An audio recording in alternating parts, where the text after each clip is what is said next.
성경으로는 신약 400페이지에 있습니다.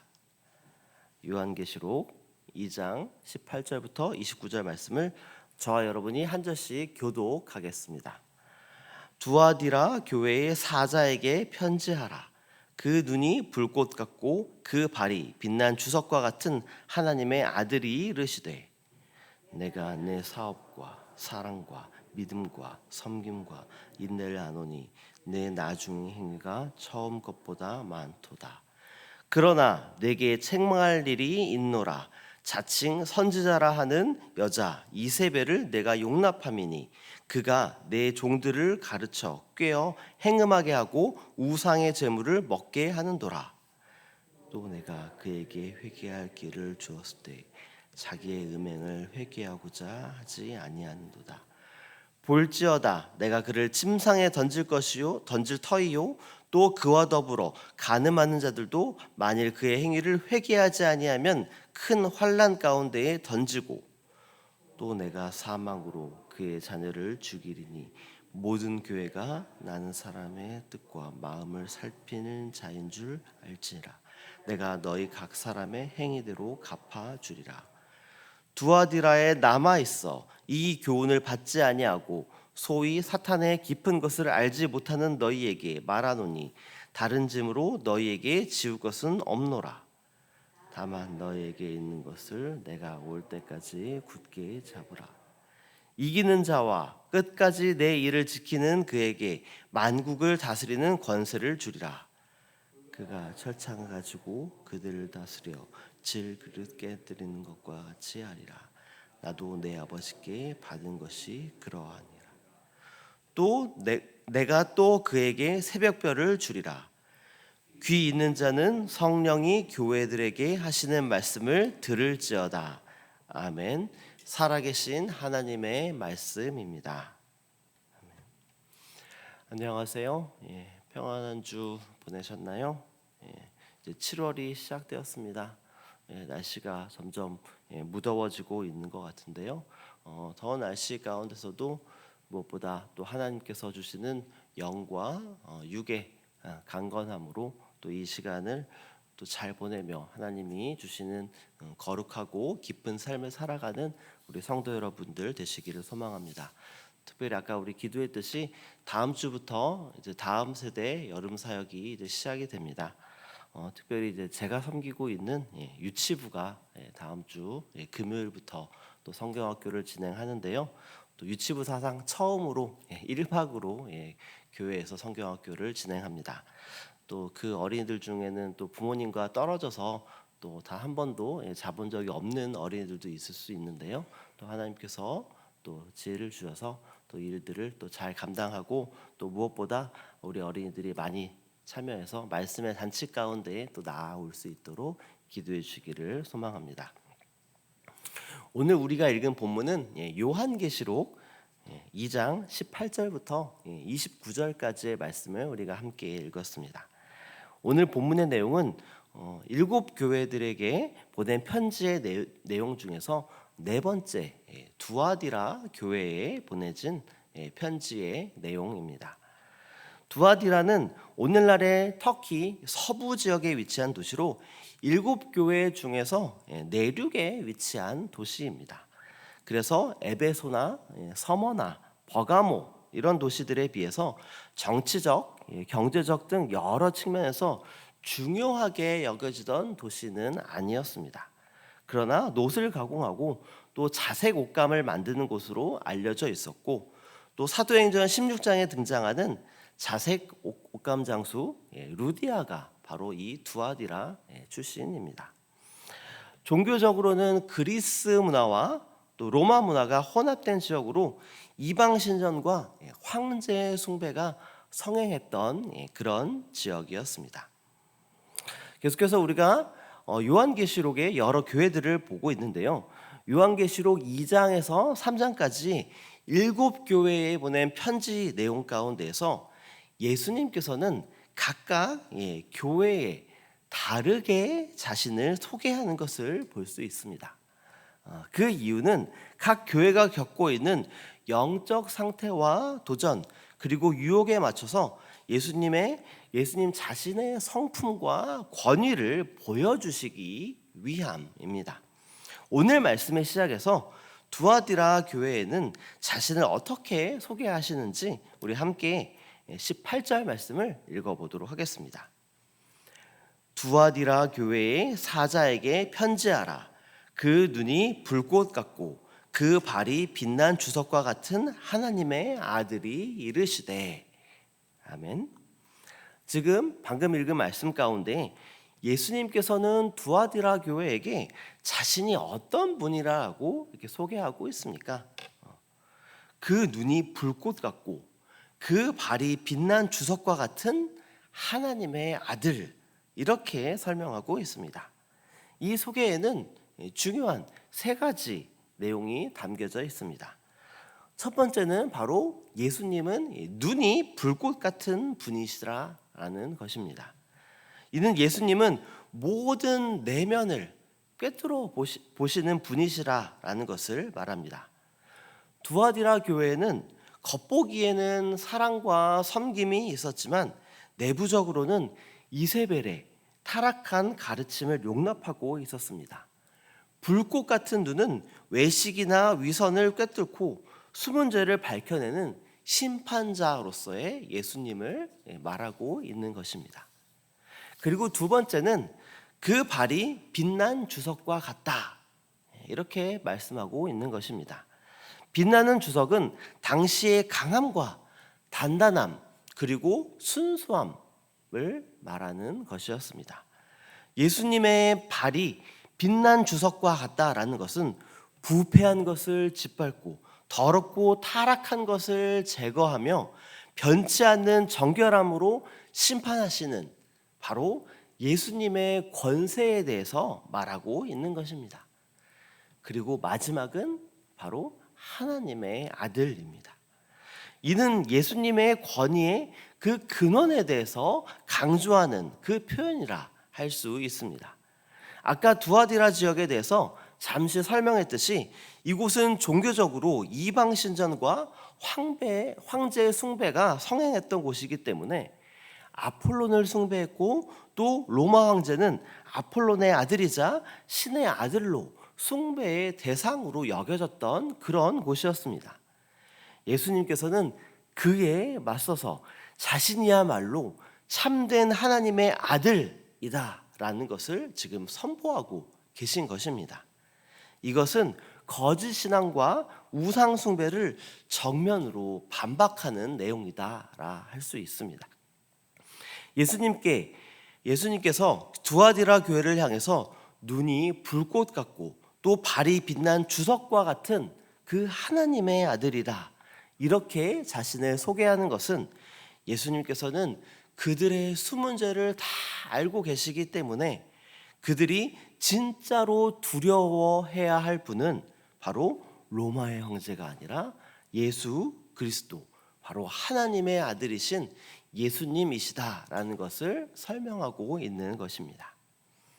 그리고 계속해서 이어지는 말씀에서 예수님께서는 먼저 두아디라 교회의 성도들을 칭찬하는 것을 볼 수 있습니다.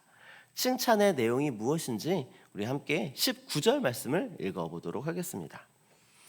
내가 내 사업과 사랑과 믿음과 섬김과 인내를 아노니 내 나중 행위가 처음 것보다 많도다. 아멘.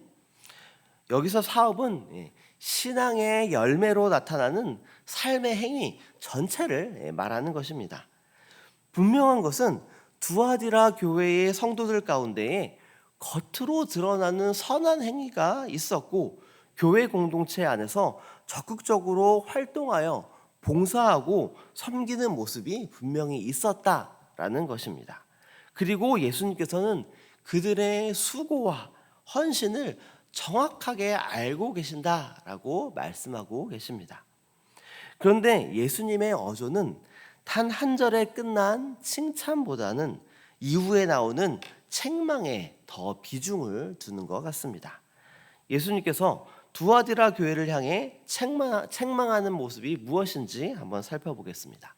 함께 20절 말씀을 읽어보도록 하겠습니다. 그러나 내게 책망할 일이 있노라. 자칭 선지자라 하는 여자 이세벨을 내가 용납함이니 그가 내 종을 가르쳐 꾀어 행음하게 하고 우상의 제물을 먹게 하는도다. 아멘. 19절의 칭찬에 이어서 20절 말씀은 그러나라는 말로 시작을 합니다. 두아디라 교회는 위의 칭찬을 덮을 만한 중대한 문제가 있었다라는 것을 말씀하시는 것입니다. 그 일은 바로 자칭 선지자라 하는 여자 이세벨을 용납했다라는 것입니다. 여기서 이세벨에 대해서는 두 가지 해석이 있을 수 있습니다. 실제로 자칭 선지자 이세벨이라는 여자가 있었다라는 해석과 아합 왕의 아내로서 바알과 아세라를 숭배하며 하나님의 선지자들을 죽이고 우상 숭배와 도덕적 타락을 퍼뜨린 그 이세벨과 같은 역할을 하는 이단자를 지칭하는 말입니다.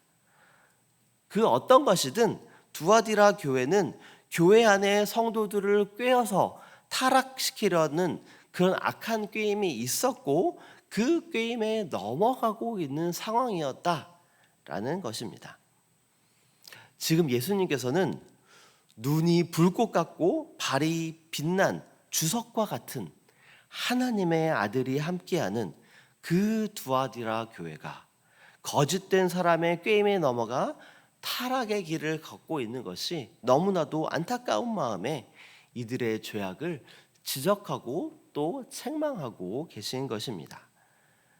그러나 예수님의 이 책망과 단순히 이 책망을 통해서 그들의 죄악을 깨닫게 하고 정죄하는 것, 그것에 예수님은 그치지 않으십니다.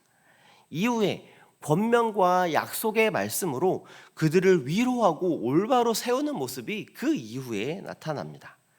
그러기 위해서는 먼저 25절 말씀을 통해서 너희에게 있는 것을 굳게 잡으라 이렇게 말씀하십니다.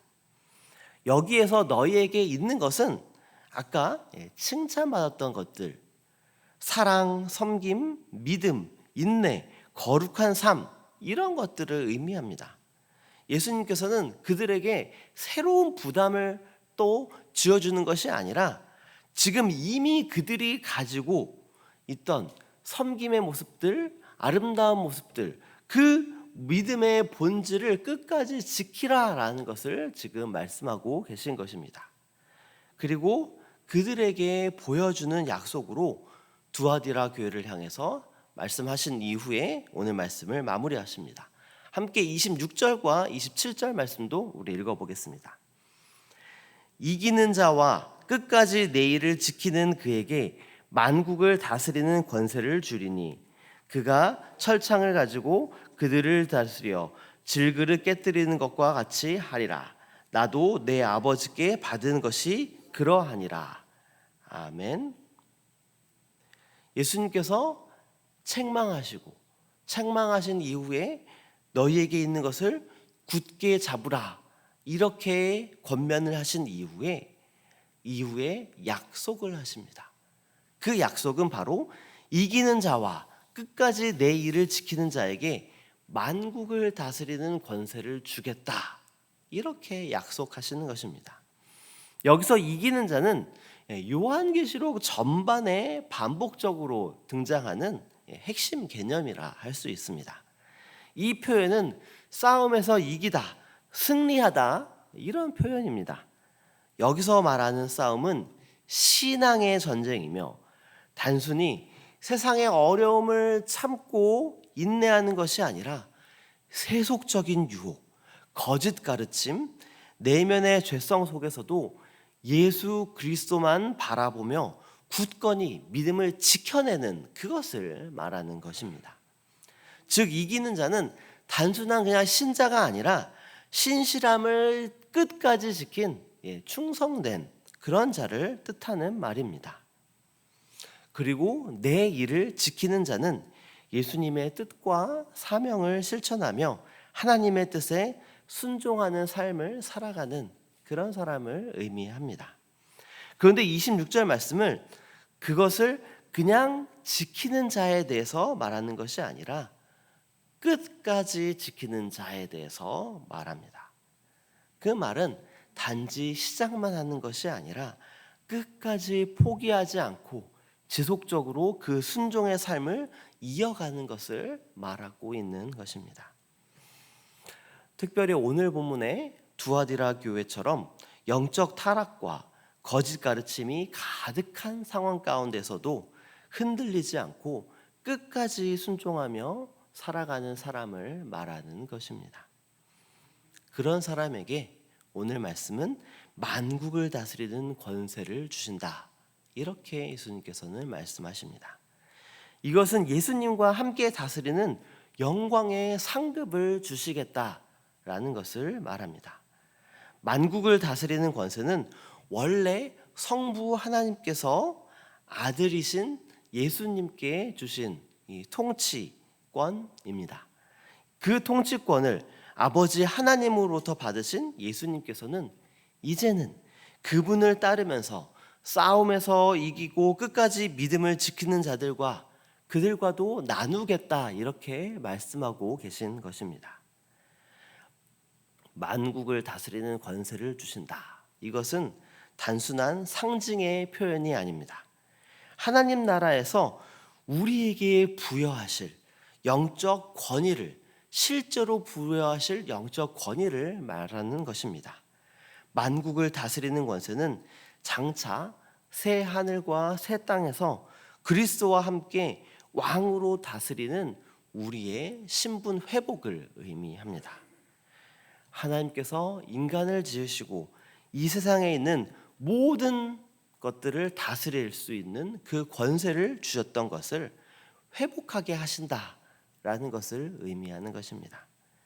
그러나 단순히 이 약속은 미래에 있을 하늘나라의 이 땅이 아닌 새 하늘과 새 땅에 있을 하나님 나라에서만 일어날 일을 이야기하는 것이 아닙니다. 우리는 이미 예수 그리스도 안에서 왕 같은 제사장이 이미 되었습니다. 그렇기 때문에 우리는 하나님의 뜻을 따라서 거룩한 진리로 통치하는 삶을 살아야 합니다.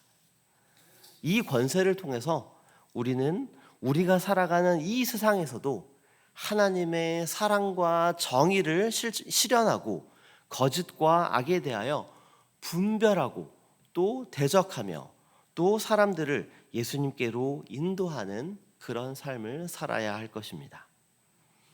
예수 그리스도를 통해 우리에게 주신 통치권으로 하나님의 백성의 합당한 삶을 살아가는 저와 여러분 되시기를 소망합니다.